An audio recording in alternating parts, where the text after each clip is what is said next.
Assalamualaikum warahmatullahi wabarakatuh. Bismillahirrahmanirrahim. Alhamdulillahi rabbil alamin.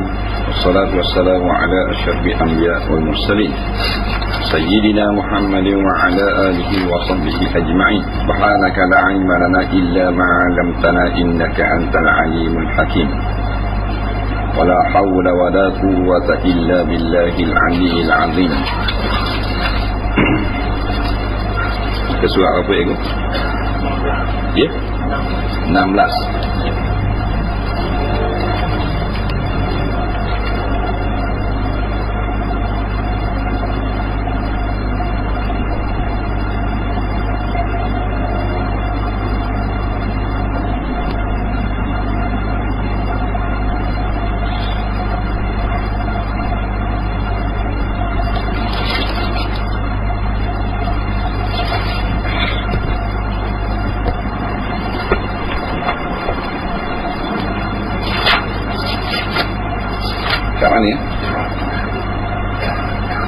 قال المؤلف رحمه الله تعالى ونفعنا وإياكم بعلومه في الدارين آمين يا رب العالمين.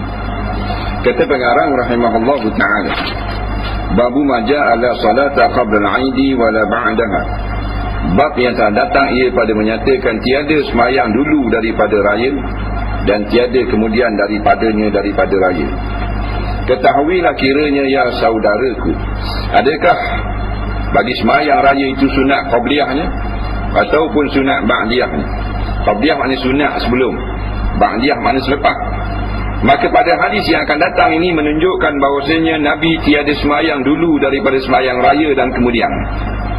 Dan hadisnya telah dikeluarkan oleh At-Tirmizi katanya, An Ibni Abbas anna Nabiyya sallallahu alaihi wasallam qala anna Nabiyya sallallahu alaihi wasallam kharaja yaum al-fitri fa shalla rak'ataini summa lam yusalli qablaha wa la ba'daha. Diriwayatkan daripada Abdullah bin Abbas radhiyallahu anhuma bahwasanya Nabi SAW keluar ia Nabi pada hari raya fitrah, maka sembahyang ia Nabi akan raya itu 2 rakaat. Kemudian berkata Ibnu Abbas, tiada sembahyang Nabi dulu daripada raya dan tiada kemudian daripada raya akan suatu daripada sembahyang sunat. Kata Imam Tirmizi, dan pada bab ini ada riwayat daripada Abdullah bin Umar dan Abi Sa'id. Dan kata Imam Tirmizi lagi, bermula hadis Ibnu Abbas ini hadis hasan lagi sahih dan telah dikeluarkan oleh Bukhari dan Muslim di dalam sahih keduanya. Begitu juga Imam Syafi'i dalam kitabnya Masalah semayang dulu dan kemudian daripada semayang hari raya. Kata Imam Tirmizi, dan bermula amal atas hadis tersebut di sisi setengah ahli ilmi daripada sahabat Nabi SAW dan lain daripada mereka itu, yakni tiada semayang dulu dan kemudian daripada semayang hari raya. Maka dengan dialah berkata Imam Syafi'i dan Ahmad dan Ishaq, dan telah memikirkan suatu ta'ifah, satu kumpulan daripada ahli ilmi akan semayang kemudian daripada semayang raya dan dulunya daripada sahabat-sahabat Nabi SAW dan lain daripada mereka itu. Dan kaul pendapat yang pertama itu lebih asal. Jadi daripada hadis ini jelas Nabi tak semayang ba'diyah atau qabliyah raya. Kalau zuhur dia ada qabliyah, ada ba'diyah. Asar tak ada ba'diyah, sebelum saja. Raya tak ada. Tak ada sunat apa ilmu semayang ni. Sunat sebelum raya. Tak ada. Sunat duha boleh. Sebelum raya boleh, selepas semayang raya boleh. Itu duha. Qabliyah raya tak ada. Semayang dulu dan kemudian daripada raya apa hukumnya bagi imam? Kata Imam Syafi'i, diriwayatkan daripada Ibnu Umar radhiyallahu anhuma bahwasanya berpagi-pagi ia serta Nabi SAW pergi ke tempat semayang raya. Apabila sudah semayang, kembalilah ia pulang ke rumah. Tiada semayang ia Nabi dulu daripada raya itu dan tiada kemudian. Jadi hak malam Rasulullah lepas semayang raya balik. Tak ada lah semayang tu pula, semayang ni pula tak ada. Pada semayang raya balik, tak balik pun tak apa, duduk surat. Tapi menunjukkan Nabi balik tu takut umat duk tunggu, kata takut ada lagi pula ibadat lain. Lepas tu Nabi balik. Padahal Nabi duduk situ tak apa. Tapi kalau duduk situ jadi orang tu tunggu ke ada sunat lain pula. Jadi Nabi balik menunjukkan tak ada sunat dah. Kalau kita ni hak bukan Nabi, tak balik tak apa, kalau tak tunggu dah hukum. Kita tak jatuh hukum dah. Kata Imam Syafi'i, dan yang demikian itulah yang aku sukakan bagi imam, bagi barang yang datang daripada hadis daripada Nabi SAW. Jadi yang paling afdal bagi imam balik. Makmum kau anda dia lah. Imam ittiba'un nabi. Dia pemimpin. Dia tunjuklah baliklah. Dan bagi barang yang kami suruh akan imam itu berpagi-pagi daripada rumahnya dulu daripada halal oleh sembahyang sunat. Dan kami suruh akan imam bila datang ia ke tempat sembahyang baru mulai ia dengan sembahyang raya. Dan kami suruh akan dia bila sudah berkhutbah langsung pulang. Lepas baca khutbah baliklah, lepas salam orang ramai balik. Masalah sembahyang dulu dan kemudian lebih sembahyang raya apa hukumnya? Bagi makmum pula. Kata Imam Syafi'i dan ada pun bermula makmum itu maka iaitu menyalahi bagi imam. Kerana bolehnya kami suruh akan makmum dengan sembahyang sunat dulu daripada Jumaat dan kemudian daripadanya. Dan kami suruh akan imam baru mulai dengan khutbah kemudian dengan Jumaat yang jadi sembahyang sunat ia imam. Dan kami sukakan baginya bawa pulang ia imam hingga ada sembahyang sunat di rumahnya. Dan bahasanya makmum itu berlainan daripada imam. Kata Imam Syafi'i, tiada aku fikir salah bahawa mengerjakan sembahyang sunat oleh makmum dulu daripada sembahyang raya dan kemudian daripada di rumahnya dan masjid dan jalannya dan tempat sembahyang dan kira tempat yang boleh akan dia sembahyang sunat itu apabila telah harus oleh sembahyang sunat. Jadi maksudnya kalau imam ni semolek-moleknya ikut Rasulullah. Macam sembahyang Jumaat, lepas pada sembahyang Jumaat Nabi pun masuk dalam rumah lalu. Maka kita buat dengan sembahyang raya, tu imam lepas sembahyang raya nak baca khutbah, baliklah. Kalau nak sembahyang sunat di rumah. Ada pun makmum dia tak kisah nak sembahyang sunat lepas sembahyang raya atau sebelum sembahyang raya di rumah atau di masjid. Tetapi jangan sembahyang niat sunat qabliyah raya atau ba'diyah raya, tu tak ada. Maknanya kalau kita nak sembahyang sunat lagi, sembahyang sunat lain, yang harus kita sembahyang sunat, tu baru boleh. Sebab tu dia kata selama mana ada apa benda ni tempat sembahyang sunat itu apabila telah harus oleh sembahyang sunat. Sembahyang sunat harus kita buat. Ada pun dia kata tak ada tadi sembahyang sunat sebelum raya. Dia kata tapi Allahu Akbar tu dia niat saja aku sembahyang sunat qabliyah raya. Tak ada tu. Saja aku sembahyang sunat ba'diyah raya, tak ada. Nak sembahyang juga rajin tambah balik lagi. Sati pun tak masuk lagi. Tak ada masalah. Sembahyang duha. Sembahyang witir dia siang hari. Kalau qada qada boleh. Witir boleh siang hari, qada. Sengaja tak boleh. Bid'ah. Sengaja. Malah sembahyang malam, sembahyang esok witir pukul 8 tak boleh. Tapi kalau kita memang nak bangun solat witir, tiba-tiba jam lampu, bateri kembur tu biar obat. Bukan kita nak sengaja sembahyang siang, maka sunat ulang pada siang hari. Khabar boleh. Jadi dia kata boleh sembahyang pada hari raya ni, bukan selain daripada sembahyang sunat sebelum raya, sunat setelah raya. Tu tak ada bid'ah. Sembahyang lain boleh. Sembahyang duha, istikharah, benda lagi boleh sembahyang siang itu. Sembahyang ajak lagi siang, boleh siang. Itu pagi. Duha lagi, kabut dah duha. Boleh pusing. Sunat wuduk lagi.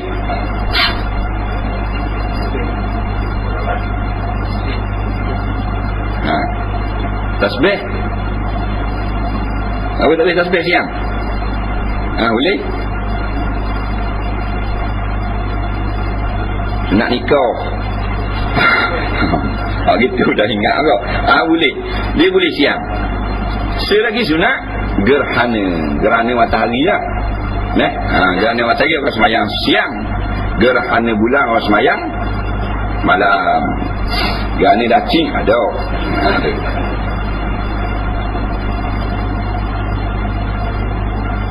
Dengan bahawa terbit zahir oleh matahari, tapi matahari baru terbit jangan sembahyang. Matahari baru terbit, tengah terbit tu lain hukum. Baru sudah terbit tapi tak tinggi lagi. Dia nak tinggi ni biar tinggi sikit. Lepas tu sama dia waktu sembahyang raya dengan sembahyang duha. Kalau ada matahari segala atau benda selembing. Kita ambil lembing, dia cacok bor depan muka gini, atas mata lembing tu matahari 8.5. Ada panggil selembing bahasa kitab lama. Setombok. Matahari tinggian ni setombok. Dia gitu. Atas segala. Galah biasa tu lah, kait gua jambu air tu, pendek ikan galah siapa sawi. Apa kalau aku lawik jangan. Dua atang mata sabit, 1,5. Nak? Dan sungguhnya semayang sunat oleh satu kaum dulu dia semayang raya dan kemudian daripadanya, dan satu kaum yang lain semayang sunat dulu dan tiada semayang kemudian daripadanya, dan satu kaum yang lain semayang sunat kemudian daripada raya dan tiada semayang mereka itu dulu daripadanya, dan satu kaum yang lain pula meninggal mereka itu akan semayang sunat dulu dan kemudian. Dan ini bila ada pada tiap-tiap hari semayang sunat mereka itu semayang sunat hari-hari, dan tiada semayang sunat mereka itu begitu juga. Dan semayang sunat mereka itu pada maka sedikit mereka itu dan membanyaknya ikut anda lah. Semayang sunat sikit boleh, banyak boleh. Dan semayang sunat mereka itu dulu daripada semayang fardu, dan kemudian mereka semayang fardu, dan dulu daripadanya, dan tiada semayang sunat mereka itu kemudian daripada fardu. Gitu juga ada orang jenis lazim dia semayang sunat, kau bilang dia semayang sunat. Orang jenis hak malas semayang sunat, dia semayang sunat ikut bandar lah. Dan meninggal mereka itu akan semayang sunat dulu dan kemudian ada juga. Kerana bahawasanya sekiranya ini harus berlaku. Cuma kalau kita buat benda yang datang sunnah, boleh pahala kita. Nah, dan membanyakkan semayang tiap-tiap hari itu lebih suka kepada aku. Cuma jangan semayang itu semayang bid'ah. Nah, jangan semayang bid'ah. Semayang bid'ah tadilah niat, ya, usalli sunnatal fitri la ba'diyatan. Dah ada tu. Nak semayang sunat lepas semayang raya boleh, semayang duha, semayang hajat, semayang istikharah boleh. Sama juga dengan tidak ada semayang temang. Semayang temang tak ada. Mesti hari ni tang hari tipang, pagi hari semayang temang. Jangan. Sebab yang berkata dengan harus tu dipertikaikan oleh ramai ulama-ulama muktabar. Ada kau. Tapi ditolak oleh ulama-ulama besar-besar. Jadi kita nak amal pakai pandangan ulama yang kuat-kuat. Iaitu tidak boleh semayang temang, tetapi boleh semayang hadiah pahala ke dia. Lepas pada dia mati, kita semayang maghrib, semayang isya, niat pahala semayang maghrib, semayang isya tadi, hadiah pada mak kita yang telah meninggal dunia. Itu alternatif yang ulama beri. Tak ada masalah. Jangan niat untuk gitu, niat semayang hadiah, niat semayang biasa. Sholli fardhul maghrib salasa raka'atin lillahi ta'ala. Habis semayang maghrib masih baca doa kata, Allahumma ya sawaba ma sallai tu lil marhumah ibu aku gini-gini. Ya Allah Tuhanku, jadikanlah umpama pahala semayang maghrib ku tadi kepada mak aku gini-gini. Tu boleh. Semayang fardu biasa, semayang sunat biasa. Jangan semayang niat semayang temang.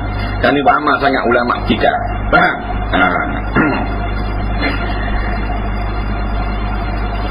Babu ma ja'a fi khurujin nisa'i fil idaini. Bab yang telah datang ia bab pada menyatakan mengeluarkan orang perempuan daripada rumah pergi ke tempat semayang 2 hari raya.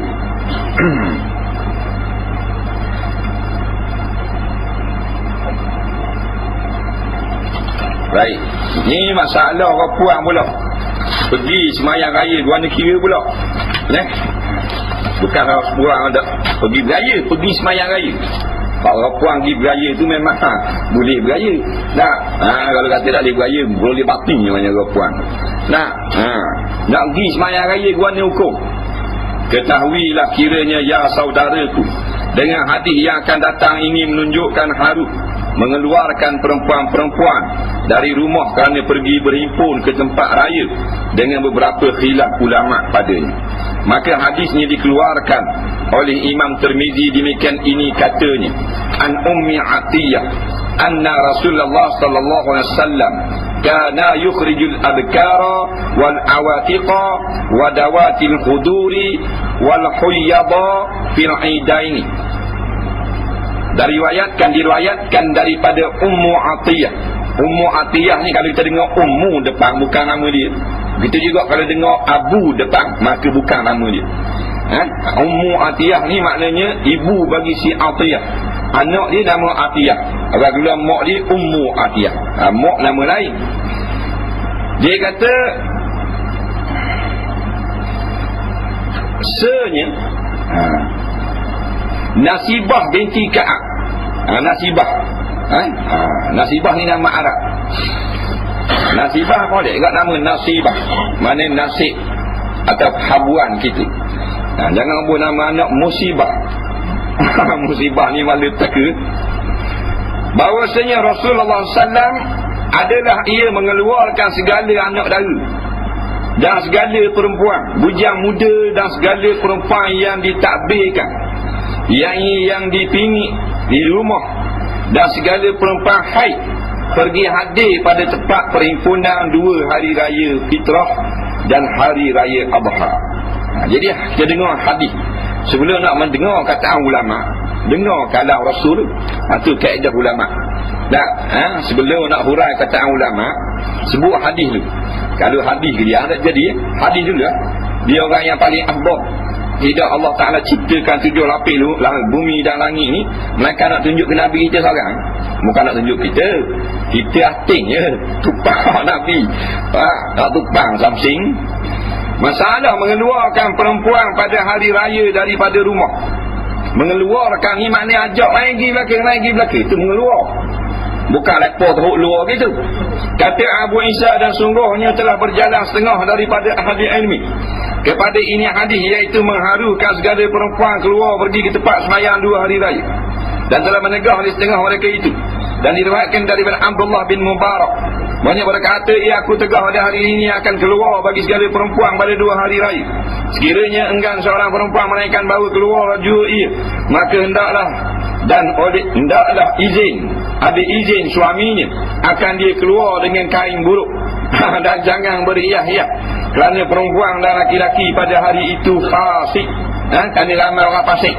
Dan pula perempuan tidak bertudung ramai ada ni, dan laki-lakinya suka memandang pada perempuan, dan tegah berhias itu kerana dengan dia dah suka orang memandang, maka jadilah ia menuntut pandang.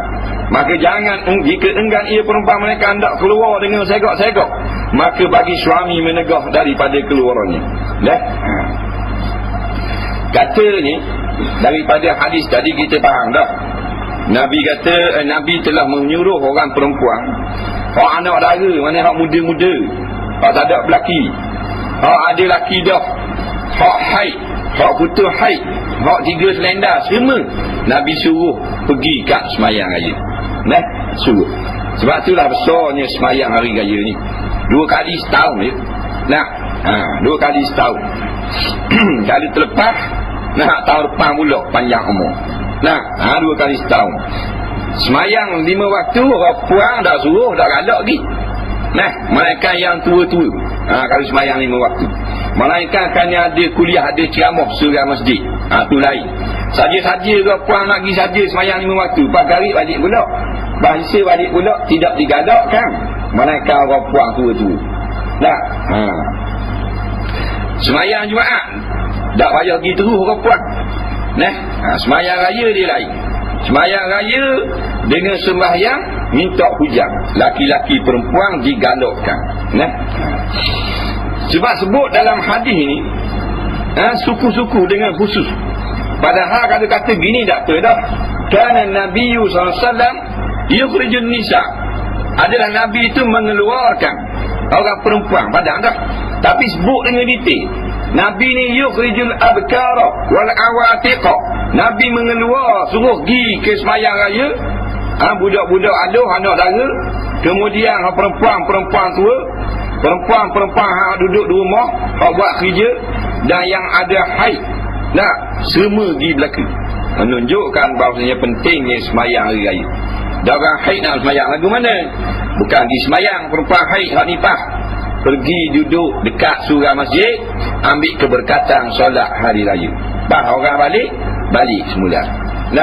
Cuma Ibnu Mubarak sah. Ibnu Mubarak ni siapa? Bukan Husni Mubarak. Tu lain tu. Tu martabak tu. Ibnu Mubarak ni kalau dalam ilmu hadis, dia adalah duli yang maha mulia yang di-Pertuan Agong. Yang paling banyak hafal hadis 1,200,000 hadis dengan matang, dengan sanad, duduk dalam dada dia. Dia bapak lah, presiden dalam ilmu hadis. Guru Imam Syafi'i. Dia kata, betul dah Rasulullah suruh keluar pergi semayang raya. Orang puan, tapi kena ikut peraturan lah. Kena pertama sekali, kena izin suami. Kalau suami tak izin, tak boleh menaikkan benda wajib atau benda darurah. Ingat, dulu kini selama ni, benda yang tidak wajib, tidak darurah, suami tak izin, tak boleh pergi. Benda wajib dak izin boleh pergi, benda darurah dak izin pun boleh pergi. Contoh benda wajib belajar ilmu fardu ain. Macam kita duk belajar ni ilmu fardu ain lah. Mana pergi surah dengar ilmu fardu ain ya. Orang ngajar bab haid, bab nifas atau bab semayang atau bab ketuhanan. Kita tak reti benda ni. Suami dia kata tak payah pergi lah, aku ajarmu. Maka tak boleh pergi bila suami nak ajar. Tapi suami kata tak boleh pergi lah, dah tak boleh pergi, abang ajar. Aku mana pandai nak ajarmu. Bila lagu tu wajib pergi. Sebab bila dia tak ajar, kita kena pergi. Sebab belajar ilmu agama fardu ain bukan wajib dan lelaki je, orang perempuan juga. Faridatun ala kulli muslimin wa muslimatin. Wajib atas laki-laki dan perempuan yang Islam. Asal suami wajib ajar. Tapi suami dah rok cetak nak ajar, wajiblah perempuan itu keluar. Sebelum daripada itu, sepatutnya suami itu bawa isteri dia pergi dengar dulu. Takkan suami dia nak betul akidah, dan isteri kelegak tabak akidah. Takkan suami dia nak betul semayang, isteri nyanyi ke dia bawa. Dia kata tak ambil abang pergi surah nak tengok akademi. Selang lah kolok. Ni akademi lah kolok. Babi-babi kepok kali. Pasal apa buat gitu mengasah kan? Pasal dosa dia jahil, kita jawab di hadapan Allah. Bini orang lain jahil tu, kita tak kita melenggang masuk surga. Bini kita jahil, kita nerak tu lagi. Dia dua golongan akan ditanya daripada suami. Kenapa isteri mu jahil? Kenapa anak mu jahil? Orang lain tak. Tu berat atas kita. Jadi nak main, nak gurau dah boleh pergi. Suka tak suka mari. Kena bawa. Tak ambil bawa dia, kena bawa ulama tu guru mari mengajar di rumah. Tak kira kita pergi ataupun ulama mari, tak ada kira lah. Orang wajibnya nak memperolehi ilmu tu sendiri. Contoh lagi yang wajib. Jadi kalau maknanya suami kata sagi lah surah, dia nak pergi juga, sedangkan suami tak ajar dia, maka dia pergi tak dosa. Padahal kalau dia keluar daripada rumah tanpa izin, kena laknat. Ayyuma mara'atin kharajat min baiti zawjiha la'anat hal malaikah hatta tusbiha. Mana-mana perempuan yang ada laki, dia keluar daripada rumah tanpa izin suaminya, maka dilaknat oleh malaikat akan perempuan itu. Mana malaikat kata celaka apa ni, bang tanah terang sampai kepada waktu subuh. Berat. Tapi kalau dalam bab nak belajar ilmu fardu ain, suami tak buat ajar, minta nak pergi ngaji dakwi juga, boleh tubik pada gitu. Cuma ulama kata sunat minta izin. Sebab tu hak Allah. Hak suami menahan isteri di rumah, hak Allah panggil perempuan mari belajar. Maka hak Allah belaga dengan hak suami, besar hak Allah lagi. Faham? Yang kedua, maknanya fardu haji. Kalau haji hak fardu, isteri suami tak izin, tak izin pun boleh buat juga, dengan syarat ditemani oleh mahramnya ataupun muslimat. Faham? Suami aja tak pergi Mekah, habis piti. Isteri tak pergi lagi, nak pergi juga tak berdosa. Suami kata kalau mau pergi juga, aku dah reba. Suami kata reba tak reba, beli mak bapak ni. Lebih haji ni walillahi ala nasi hajjul baiti man istata'a ilaihi sabila. Kerana Allah kerana mung laki-laki juga benda fardu tak boleh tegak. Pergi kali kedua baru suami boleh larang. Nak pergi umrah lah pula bang. Haji bidak kenang pula kita itu, suka sungguh pergi Mekah. Kata dia pergi kali kedua jadi benda jadi sunat. Suami tak boleh pergi, dah boleh pergi pasal barang sunat. Faham? Gitu.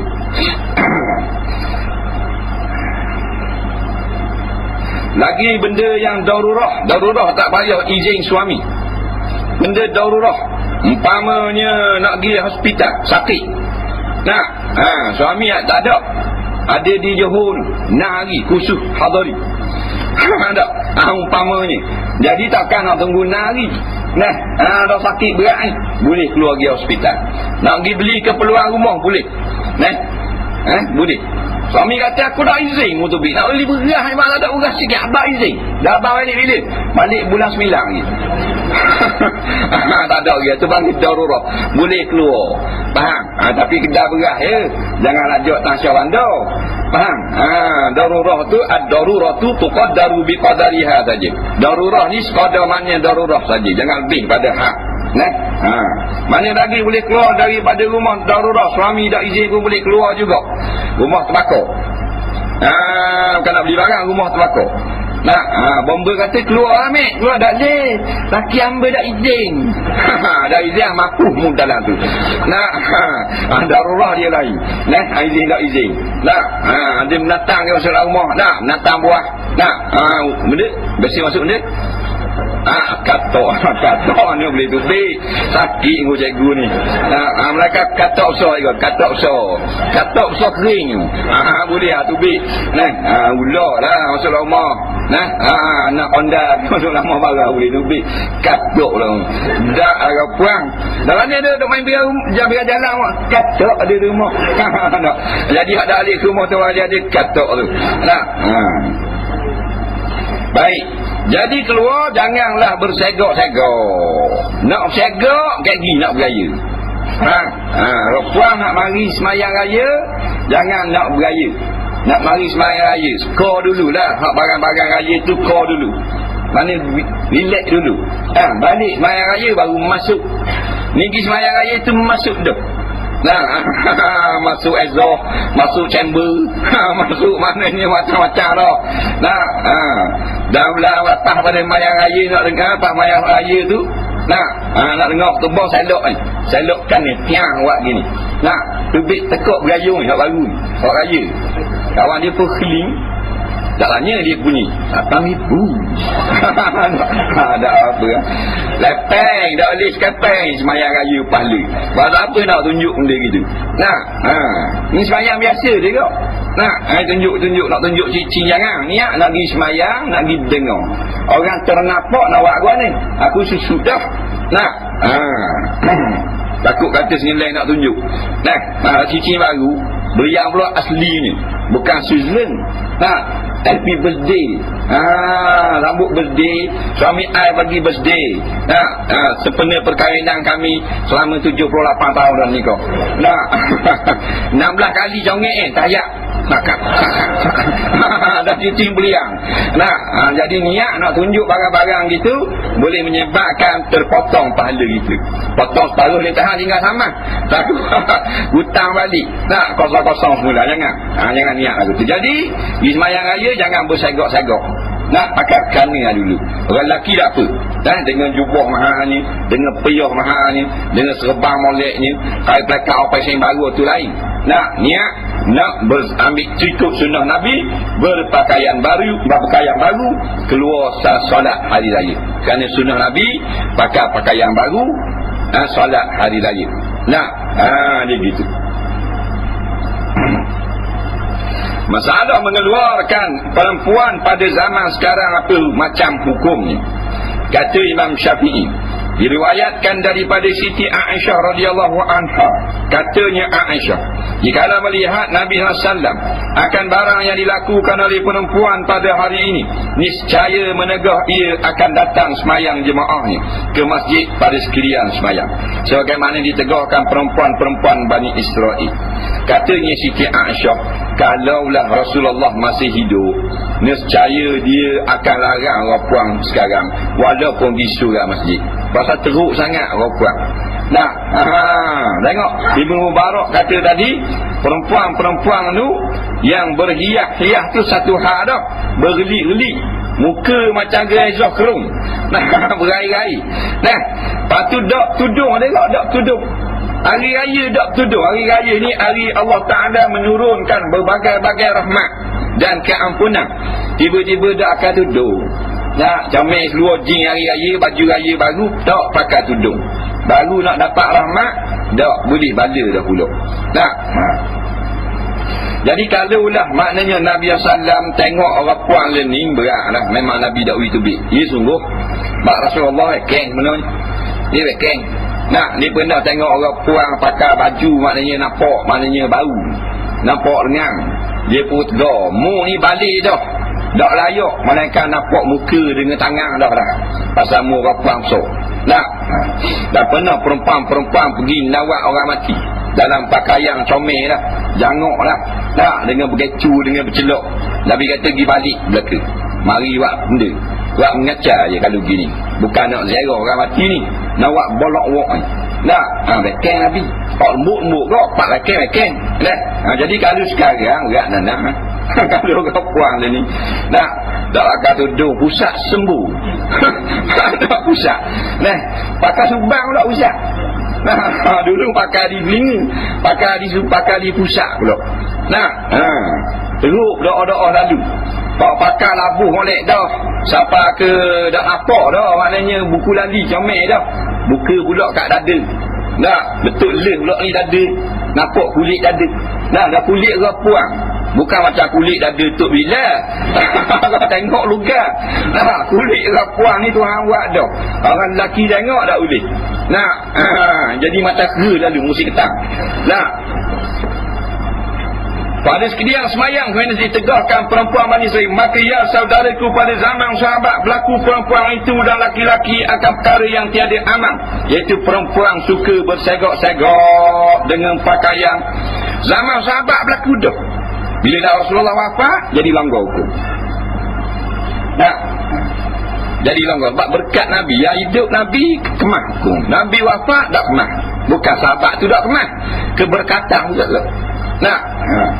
Ni zaman sahabat tu dipertikai dah ada orang puang wak lebih kurang. Bukan macam ni. Pakai dua ketak. Anak tu imam. Anak tu imam ketak ni. Punggung sampai ke kemah. Apa maknanya ni mata ke baru? Kan baru nak ke baru sepedok. Pakai seluar. Nak awak guan ni. Ayah Tok Bilal. Ayah Tok Bilal. Dan bau-bauan macam-macam macam minyak angin. Kalau kita pergi di komplek belah tengok supermarket nak bagi minyak angin dah ikat orang dah puan. Dia teh tu, teh ni. Nak sedap nak keluar dengan boyfriend. Ni YSL. Ni Scorpion. Ni Poison. Ni jilat chow. Macam-macam jenis minyak wangi. Bukan untuk suami. Untuk keluar dengan boyfriend, keluar dengan macam-macam, keluar dengan teman laki-laki, nak pergi berjabat. Nak pergi jabat tu semua buat 3-4 jenis. Selah tekak, balang lubang hidung, balang mulut dia kok sembuh. Nak cakap dengan bos jabat bila dia cakap dengan bos dengan manager jabat, manager kata wanginya ni ani ini. Dia jawab, tengok orang lah. Suka langgar kalau gitu. Depan suami mulut baca belakang. Bukan mamah dah. Lalu ke depan suami tengah makan nasi, dak nambah dulu suami. Bosok mulutmu itu. Dan setengahnya beragah-agah, bermegah-agah hang di jalan. Allah ni ramai ni. Jenis agah. Agah ni mak buat gaya supaya makna orang minat. Ni ramai orang puan. Berhenti tepi jalan dia. Tepi jalan, hak lelaki berhenti kereta. Hak puan berhenti motor, sakut di kereta itu. Tak cakap di tikat gitu. Tak kira lari lalu ada hal budak puan. Tak ada maruah. Nak cakap di rumah. Assalamualaikum salam akuan ni. Tak saya kenyang ni dengan mek ni. Saya nak nikah dengan dia. Pergi rumah ada masalah. Tu cara Islam. Main sakut bila jalan gitu. Rasa saya tina datang naik kau dia. Sebang. Tina naik kau dalam. Ada dia ni jadi murah habis. Mahal kambing neruk lah pula ni. Budak puang ni 20 riyal masuklah kereta tu. Allah reload prepaid naik tak belakang motosikal. Dah prepaid 5 riyal. Naik dah. Wih 30 riyal nerak tu jauh kita. Orang puang kau. Kambing neruk 600 ekor. Tu hak amin tu. Hak wangi kambing pandang 1000 lebih. Jadi ni mahal natang pula daripada budak-budak puang. 50 riyal jual tubuh, 30 riyal jual tubuh, 20 riyal jual tubuh. Faham? Beruk 1200 ekor. Tu ada boleh cakap 1,500. Beluk pula dah. Daripada orang ni yang kata manusia. Pasal apa? Pasal dah ikut hukum. Bila dah ikut Quran hadis, harga yang dimurah halu. Tak kira apa-apa. Presiden ke, raja ke, orang puan ke, orang lelaki ke, siapa ke. Nah, dah ikut kereta Allah, dia harga murah. Nah, harga mahal, ikut kereta. Tidaklah sekali-kali perempuan itu bersegak dan memakai pakaian kerana menunjukkan pada suaminya di rumah. Dan tiadalah pakaian baru dan bagus itu kerana bersegak di rumah. Bahkan persediaan dirinya manakala keluar dari rumah, maka dengan bersungguh-sungguh hati ia menyegakkan akan diri tu sungguh. Kata almarhum Syekh Abdul Qadir Syekh Idris Al-Marbawi kita. Tak tu sungguh. Pengarang kitab ni pada tahun 50-an. Tahun 50-an. Dia wafat tahun 89 tak silap. Cerita di tahun 50-an ni, orang tua dia kata, kalau depan suami tak ada nak segak-segak pun, nak berjalan, tu apa berlaku sekarang. Tengok rapan rumah kemar ratung gitu, lepak nyanda di mesinnya, dengung. Kita tengok geli gelemang. Tak ada kerja. Dia balik dia sikat butu. Tu lelaki tak. Balik dia tengok dengan semangat, nyak ke pakar lawa, buka itu bilik dia keruk butu. Faham tak? Tak anda. Dengan baju busuk kohor, dengan kain pula keras ketung. Balik kaki kain tu belulung macam ujung apa balik. Faham tak? Bayang lagi jalan selendang sulang. Ujung lengan ni ada tebuk pula ni. Titik tebuk pula. Manis tengok. Masuk gelang ni, waktu tubik dalam payang, buh gelang, buh subang hidung, ubuh gelang kaki. Ubuh gicu. Depan suami tak ada gicu. Sisik ikat layang, sisik ikat kesi atas hidung se. Atas kelopak matanya berkawak lepeng ni. Faham tak? Ujung kuku macam-macam, perut ikan, macam-macam biasa tengok. Tak bekas bawai kecil anak. Ni dah anda bekas repang surah ni. Pak Syekh Masjid Ladang. Jadi khabar, pak kita khabar sama rupanya ulama khabar. Tak ambuh bersegak-segak diri apa. Suami kita tu raja kita kan. Kita queen dia kemar ratung. Kemar ratung bukan pemasuri, bini tu bating. Umur kat pangang. Pakai comel. Dengar tak ni? Takut hangguk tak buat sekarang. Buat selalu. Boleh pahala. Kalau kita pandang makan suami kita, tengok kita dok tubik rumah. Main badminton lah rumah. Sayang tengok kita. Seronok. Ni makan kedai sama. Kedai lawa kat Taman Selera. Di pasar tengok budak-budak puan hak jaga makanan, tanya makan minum. Pakai jangok dengan baju comel, dengan kain comel. Atas maknanya kening ni violet tu. Tepi mata ni sama macam selendang puteri. Dah kita di rumah tanya pun, kalau pasar ditanya Taman Selera, minum apa bang? Sedap. Makan apa bang? Di rumah makan nasi. Allah bergerak tengok orang puang. Tengok orang belaki nak belaki. Panggil yang molek. Jemput makan nasi bang. Lepas tu mana-mana lauk yang tak sedap, kopling komeng saya buat peki lah pula. Nasi dia makan. Ada lagi duit di rumah? Ada ya setakat ni. Naik berubah apa tak ada lagi orang puang kau. Ini jadi babi-babi sungguh. Nak lebih rumah mana pakai juruk lah pedah. Pakai juruk lah, aku baju biasa lah. Depan suami nak comel. Hak lawa-lawa, hak kilat-kilat, hak berai-berai tu depan suami. Kalau boleh belah sampai 90% tubuh belah depan suami. Biar tua dah pun. Tok laki kita tu imbang surah dah. Kita pun lah 65 dah umur. Tapi 65 kalau pandang makeup, kena kewi pula, bubuk super glossy. Kena gaya, masuk dengan benda ni, bubuk dengan race sport, comel juga. Dah kita tua dah, rambut berubang, dah sikap pula, kembang gantung. Muka macam tu umur siang. Patut lelaki pula tengok tak kenal tu. Dah kalau tua pandang makeup, bubuk bunga merah 2-3 kotong biar telinga. Masuk dengan cocok sanggup, kena pula dengan kain apa dengan kain bayar belah sampai atas belakang. Biar tua pun tu imam balik sampai kat lambu, dah masuk lama, lepas tu sebeh. Jerbah tak kita. Baru tu. Nah, kata Nawawi telah berkata ashab kita disunatkan mengeluarkan perempuan yang tua-tua. Wallahu a'lam. Kita tengok soalan.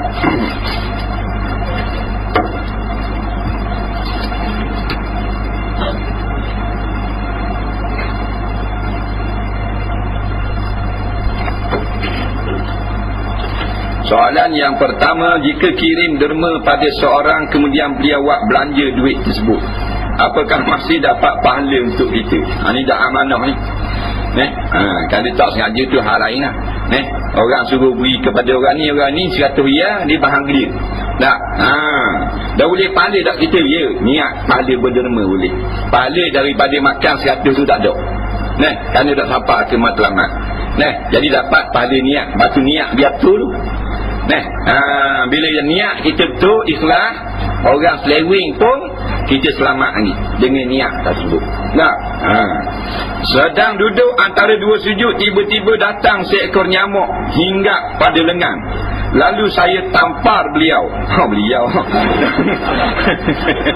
boleh tahu ni memang dah pas dengan sekali pukulan. Apakah batas semayang saya? Itu dah batal lah. Tetapi jadaklah pukulan itu fahish terlampau keji. Ada di tangan ni hidup tayar. Ada di tangan ni. Tengok camuk tangan ni, dia buat ini, pak, dia buat gitu. Ada atas ni. Yang batal ni fahish, maknanya rupa keji sangat. Kita tengok camuk. Itu batal. Pasal kuat dan lebih tak nampak rupa orang semayang dah. Tak nampak rupa orang semayang. Tadi tak, pak, buat gitu. Tapi kalau boleh tak usah buat lah. Melainkan fakir sangat sehingga tidak hadir khusyuk. Bila tak hadir khusyuk, boleh kita garu, kita ambat. Kalau setakat ada sedikit gatal atau nyamuk yang tak mengganggu khusyuk, lock situ. Kalau dapat tak khusyuk, duduk layan je. Tang nyamuk ni, padang nyamuk ni. Jadi semayang benda gitu. Tu alih lah garu-garu ke apa siar dia, biar dia lari. Baik, soalan seterusnya.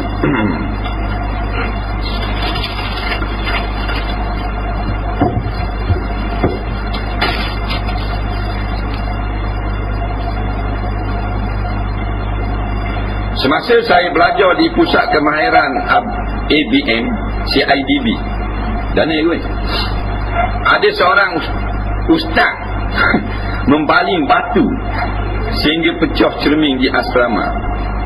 Tujuan nak suruh bangun semayang subuh, dan cermin itu pecah sehingga kena mata muka orang yang sedang tidur. Adakah dikira memusnahkan harta benda? Patut ke begitu caranya? Kata ustaz itu, bangkit, bangunlah subuh, hai syaitan. Jenaga.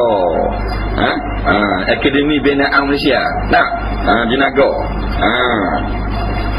Cerita lama dia kata, 2004. Jadi masa duduk dekat Akademi Binaan di Jenaga ni, ramailah budak-budak. Dah budak-budak belajar sini bukan orang-orang tua.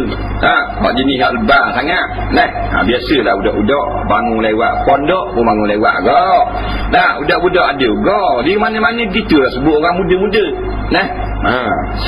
Jadi ustaz ni pun gerak dah bangun pelakon batu di sini. Pelakon batu pecah kena orang dah kaca-kaca tu. Jadi gua ni hukum boleh tak lagu tu? Jawabnya haram. Nak membangunkan orang dengan cara nak boleh mencederakan orang, tak boleh. Tak boleh. Nampak? Tak boleh. Jadi kita kena ada ajak orang semayang ni dakwah kan? Ajak dakwah bahasa Arab Melayu, ajak suruh pergi semayang subuh. Mana bangun pergi semayang subuh, dakwah juga. Orang panggil gerak tu dakwah, benda main pelakon-pelakon batu gitu. Tidak gitu. Kalau perang lain ni nak suruh orang semayang. Jadi kekerasan boleh kalau kita jadi tenaga pengajar, tapi jenis pelakon batu tak boleh. Ni ganah dah orang lalu ni. Jadi dia kena ganti duit kalau pecah cermin. Kemudian kalau luka orang tu, dia kena bayar apa benda ni, denda. Denda meluka dia panggil. Kena bayar. Dalam Islam wajib kena bayar denda, walaupun tujuannya baik.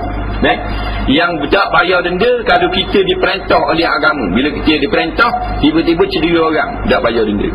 Contohnya, Nabi suruh kita kalau tengah semayang, orang nitah ke depan, kita tahan tangan, nak nitah. Bila tahan tangan, nak nitah juga, Nabi suruh tolak. Nabi suruh. Bila kita tolak, patah kaki jatuh. Patah kaki, tak kena bayar dia dalam Islam. Pasal apa? Pasal dia tolak tu Nabi suruh, agama suruh. Ni Nabi suruh gerak, tapi tak suruh pelakon batu gitu. Barangkali ustaz ni minum susu rimat.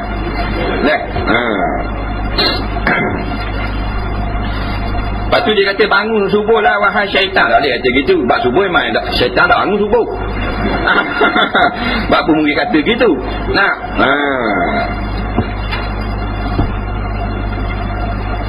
Soalan seterusnya,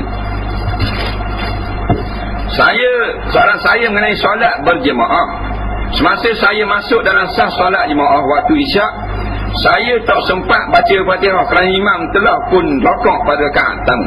Adakah saya dikira sempat rakaat pertama walaupun tak sempat baca Fatihah, ataupun kena tambah satu rakaat selepas imam bagi salam? Ni baik. Dia mari semayang, akad takbir Allahu Akbar, tak imam pun rakaat. Atau baru nak bismillah, tak imam rakaat. Dia kata dia dapat tak rakaat pertama sama dengan imam tu? Dia tak ada baca Fatihah ni. Gini, kalau dia dah rakaat sama dengan imam, dapat rakaat. Mana dia pergi tu Allahu Akbar, tak ada nak baca benda, imam Allahu Akbar rakaat. Dia pun kena rakaat selalu. Dan memang wajib kena rakaat lah, dia masbuk. Bila dia rakaat, imam dia rakaat, barulah imam akad, maka dapat satu rakaat. Walaupun tak baca Fatihah. Fatihah ditanggung oleh imam. Ataupun dia baru baca separuh, Maliki Yaumiddin, tak imam rakaat, dia kena rakaat juga kalau dia orang masbuk mahu lewat. Tak imam tanggung lebih. Ia kanak budu tak imam tanggung sampai habis. Yang tak boleh rakaat lagi kalau kita mari awal sama dengan imam. Kita ni muafiq. Tak imam takbir, kita takbir. Tapi bila kita dah habis ke Fatihah, imam rakaat dah, kita kena berhabis Fatihah. Soalan seterusnya,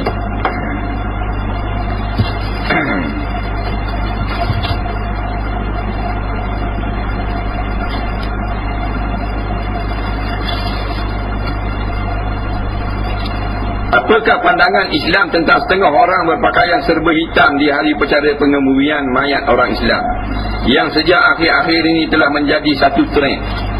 Setengah ulama' telah menyebut dan menyentuh perkara ini, dan setengah ulama' tak sentuh perkara ini. Di antara apa yang disebut oleh ulama' mutaakhirin, iaitu mufti-mufti, haram hukumnya kita mengkhususkan pakaian hitam pada hari kematian. Haram. Kerana ini adalah daripada adat agama lain. Tak boleh. Pakaian biasa. Tak ada sebut dalam mana-mana nas bahawa kita kena tentukan pakaian. Tak boleh. Tak ada kata kena kaju boh, kena kaju Melayu, kena kaju kurung, tak ada. Tak, pakaian macam biasa lah. Nawak nyazak. Pak pakai uniform tu lah, nyawak nyazak. Hak pakai baju jubah lah. Hak pakai baju kut lah. Tak payah tukar. Jadi khususkan dengan baju warna hitam, ada bangsa lain yang bukan Islam. Dia antaranya Nasara, dia antaranya orang Yahudi. Dia pakai hitam, serba hitam. Jadi kita ni patut kata, walan tarda ankal yahud walan nasara hatta tattabi'a millatahum. Tiada redha Yahudi Nasara daripada kamu sehinggalah kamu ikut cara hidup mereka. Bukan masuk agama dia.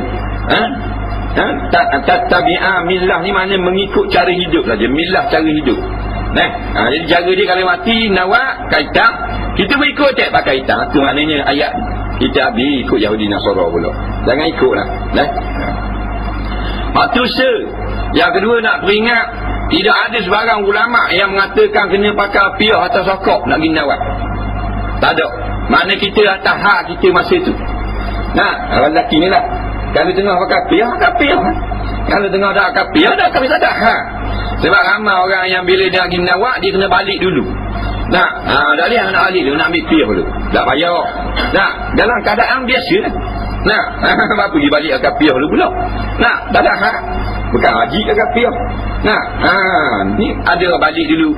Berapa dah hari ni selalu. Dia nak balik ambil piyah dulu. Dia duduk faham ni akad piyah nak buat dah. Ya. Nak, tak sunat pun pakai piyah nak nawak. Sunat pakai piyah, pakai sokok ni pada bila-bila masa. Bukan khusus gitu. Nah, jadi dak pakai piyah nawak tak ada masalah. Nah, dak pakai sokok pun tak ada masalah. Tengah pakai uniform tak apa. Nah, gini nawak. Nah, cuma nakal sikit kalau pakai uniform tu nak pula ada tulis. Dak juga orang tengok belakang tau. Orang tengok belakang. Nah, kaltek kat belakang. Dak. Nak gini nawak. Dak. Soalan pertama mengenai hukum tajwid. Macam mana cara nak baca yarahu dalam macam mana nak baca surah ayat-ayat sab'al lam yarahu ahad. Baca tempat pada huruf waw kecil tu. Ayat sab'al lam yarahu. Asalnya yarahu. Yarahu dekat hu tu ada waw kecil.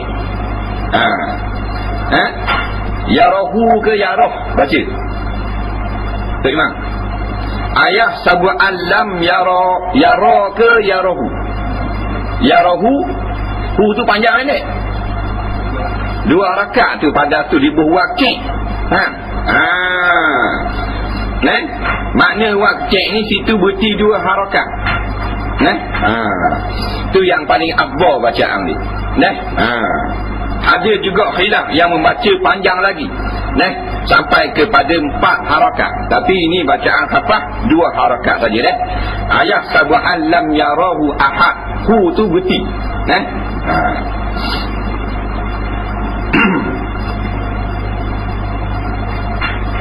Adakah pergerakan dalam kita mendirikan solat mempunyai kebaikan daripada segi kesihatan? Memang dah. Allah tidak akan buat satu-satu suruh satu-satu benda melainkan semua ada hikmah belaka. Hikmah itu pada jasmani dan pada rohani. Di antara kajian yang dibuat oleh ulama-ulama dan pakar-pakar tubuh badan manusia, lebih daripada 100 fadilah untuk anggota kita ketika mendirikan solat.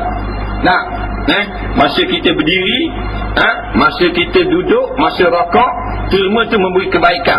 Ada fadilah untuk saraf tunjang, saraf belakang, saraf tapak kaki. Masa kita lipat kaki tu, dia menyegarkan otak. Masa kita duduk tu, duduk tayak, kita lipat kaki kanan, kaki kiri tertinding ke punggung. Duduk iftiras ada kelebihan pula. Dan dibenarkan oleh beberapa orang pengkaji barat yang bukan Islam. Rupanya pergerakan dalam sembahyang memang hebat. Tu hak temu 100 lebih untuk badan saja. Hak ilmu Allah dah tahu dah, ilmu Allah dah. Dia suruh puasa. Puasa memang beri kelebihan. Akhirnya hospital pun terima puasa, memberi kebaikan. Semua perintah Allah Ta'ala belaka. Suruh minum air. Jangan menapah dalam minum air. Nabi larang kalau nak minum jangan napah. Minum senapah. Hirup, nak napah, napah dulu, hirup pula. Nak napah, berhenti dulu, hirup pula. Kita napah dalam minum. Habis kolek. Dia antaranya kata ulama, kita tubuh kita dah agak tadi. Tubuh dah agak. Tubuh dah agak. Muka wekeng dah agak. Muka rambut wekeng. Nak gagah. Muka wekeng saja nak awak ambil. Tengok je biji kecing. Muka wekeng. Nak gagah-gagah ni sistem dalaman tubuh kita tidak terganggu. Sehat dalam. Tu.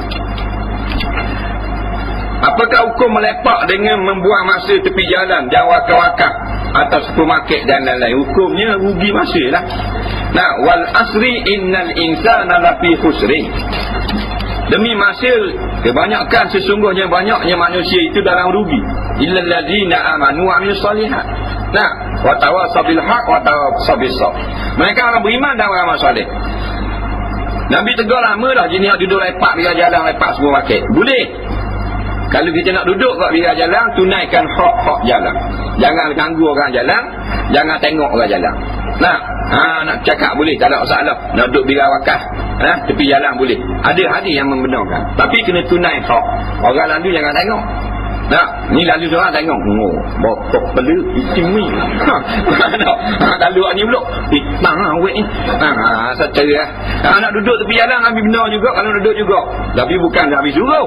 Nak jaga hak-hak yang orang lalu di jalan.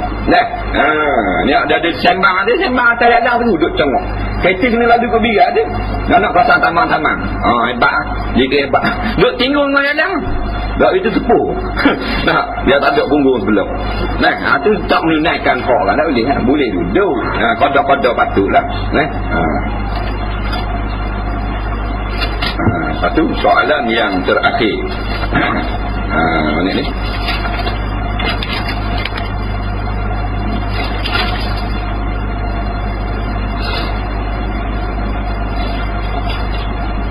Adakah mempercayai kata bomo itu jadi menyalahi akidah? Baik. Dia gini, bomo ni mana tabik lah orang berobat. Tapi biasanya bomo faham ni dia guna jampi. Jampi ni dia ada jampi yang dibenarkan dalam Islam, menggunakan ayat Quran, hadis, zikir-zikir, kataan-kataan yang dipahami oleh kita. Bomo-bomo mengarut ni bomo yang menggunakan khodam, jin dan sebagainya. Dah awak mengecek, awak menawak. Tu. Kalau awak puja sebut dengan jemalang lah, tu tanah persik gitu gini. Tu tengok. Kalau kita faham bacaan-bacaan dia dan membawa arti karut, haram bomo lagu tu. Kalau kita tak faham, tak boleh pada awal lagi. Dia boleh bomo ni dengan guna ayat Quran, suruh baca Quran, pesan suruh berzikir. Baca ayat kursi, tiup air, tu dibenarkan pada syarak lah. Kalau kuih musim, kita tengok pelik tu, kita tengok kuih musim yang tak datang, nak suruh orang kita percaya. Musim ni tak? Dah kita tengok memang percaya. Memang kelas untuk umur ni. Tak berapa lagi tunjuk power tu. Kuih boleh musim, tak orang pegang musim. Habis tu naik duduk di dera. Kuih tu. Kalau kita tengok Allah hebat. 200 mampu dah sudah. Jadi tengoklah, kalau kita percaya tengok keadaan. Dia kata ginilah. Penyakit ni mungkin ada dibuat ada orang. Jadi kita amal dia tu tak apa. Jangan percaya bomo kata hak benda akan datang boleh berlaku, tu jangan tu. Lepas tu dia panggil kahin. Kahin ni kalau kita pergi tak terima 40 hari semayang. Boleh khabar barang raib, orang ini sekian tepat berlaku. Pada esok ni bini akan berlaku begini. Tu kahin lah tu. Nabi kata man atakahinan lam tukba salatuhu arba'ina yauma. Barang siapa pergi kat tok bomo jenis kahin gini maka pergi saja tak percaya, pergi lewat saja. Ra'i bagi. Maka tak terima sembahyang 40 hari. Wa in saddaqahu faqad kafara bima unzila ala Muhammad. Tapi kalau dia percaya yakin pula Tok Bomo ni memang tahu barang raib seperti Allah Ta'ala, maka dia telah kufur dengan kitab Al-Quran. Itu jaga-jaga. Boleh tak kita panggil bomo untuk cara menurun, menggunakan cara menurun. Menurun ni maksudnya masuklah sesuatu dalam tubuh tu, menurun. Nurun ni. Ini dijelaskan oleh Syekh Abdul Qadir Al-Mandili. Maksud menurun dalam kitab beliau, fatwa beliau. Maksud menurun maknanya panggil jin masuk dalam tubuh itu menurun. Jadi masuk dalam tubuh ini tak dibenarkan oleh syarak. Jikalau kedua cara ini tak boleh, apakah cara yang betul boleh saya lakukan? Buatlah cara Islam. Ada bomo-bomo yang menggunakan kaedah Islam. Bomo ni bukan doktor lah ke? Macam doktor model kau, bukan betul lah ke? Sirik-sirik kau. Doktor yang maknanya meyakinkan pesakit bahawa memang begini sembuh, tak usah bimbang memang sembuh penyakit ni. Doktor tu mensyirikkan pesakit. Mana boleh meyakinkan orang sembuh gitu? Allah saja yang boleh beri sembuh. Jadi moden ke, tradisional ke, ikut hukum. Tak ikut hukum, rosak belaka. Soalan yang seterusnya. Saya semayang jamak beriman, tapi saya tak niat qasar, sedangkan tu imam semayang qasar. Setelah tu imam salam, adakah saya kena tambah 2 rakaat lagi atau saya salam bersama imam? Nabi sebut di dalam hadis, wa innama likulli imri'in ma nawa. Hanya seseorang itu dapat apa yang ditentukan di dalam hatinya. Maka kalau ditentukan semayang itu dengan qasar, maka jadi qasar lah. Pak jadi 2. Tapi dia tak tentukan dengan qasar, maka balik istishabul asli. Semayang asar 4 rakaat lah, kena balik asar. Walaupun tak imam salam dah kena qasar, dah mudah tentu nak buat qasar, tak boleh salam, kena tambah 2 rakaat lagi. Wallahu a'lam. Kemudian dijemput sekalian, sekali saya wakil lah, orang wakil suruh baca. Esok majlis kesyukuran sempena pembukaan Hazlan Indoor Soccer. Mana ni? Di Jalan Panji Alam, Jalan Kampung Banggul, Jalan Haji Abdul Rahman Limbong, Kampung Banggul, Kuala Ibai. Semua dijemput hadir. Makan kenduri 11.30 sampai 5.30 tak. Makan saja lah. Makan saja. Tak ada salah-salah ni kalau panggil gini. Makan saja. Bakat-bakat ni.